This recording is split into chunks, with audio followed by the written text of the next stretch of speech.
Today we're going to practice using tape diagrams to help us answer ratio word problems. The first thing I'm going to show you in this video is how to create a tape diagram. A tape diagram is very similar to a regular ratio diagram, but we are only going to use boxes and we make sure that we are connecting them one next to the other. So for the ratio here we have 5 milliliters of red paint with 3 milliliters of blue. So I'm going to draw a box for each of these values. So for 5, I'm going to draw 5 boxes, one next to the other. And don't worry if it doesn't look totally perfect. And you want to try to make the boxes about the same size, but to the best of your ability.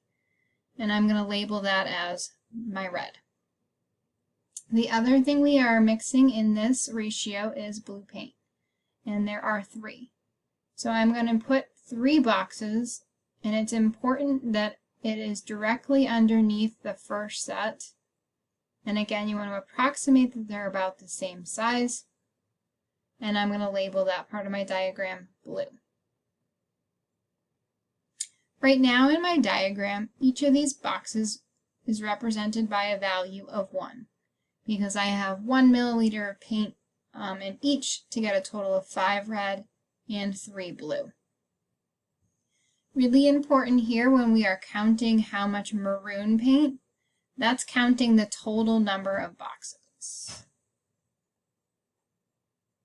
So if I'm looking at my diagram, I'm going to count how many of them we have all together. So I have 1, 2, 3, 4, 5, 6, 7, 8 total boxes. Let's scroll down and see how we can continue to use a tape diagram to answer more difficult questions. This problem is using the same ratio, so we're comparing blue paint and red paint. So I'm going to go ahead and add my labels. We have red and we have blue. And now we are going to say that each of these boxes is represented by 8 milliliters. So the neat thing about using tape diagrams is we can change the value of the box depending on the ratio question, as long as each of the boxes are represented by the same amount. So all of the red and all of the blue have to have the same value. So now we're going to be able to count how much paint there is. For red, I have 5 boxes of 8, so I'll do 5 times 8, and there is 40 milliliters of red. For blue, I have 3 boxes of 8, so I have 24 milliliters of blue. And now we're going to see our total increase as well. So the total, again, is we're adding the red and the blue together, so 40 plus 24, we get a total of 64 milliliters of blue. So far in this problem, we can see that the ratio 5 to 3 is equivalent to the ratio 40 to 24. And we got that by taking our original tape diagram from the first part and multiplying by 8. So this is representing 8 batches. So the value of the box in a tape diagram is how many batches you have. All right, let's do one more. And in this question, we're using the same recipe, so I'll go ahead and add my labels to my diagram. We have red and we have blue.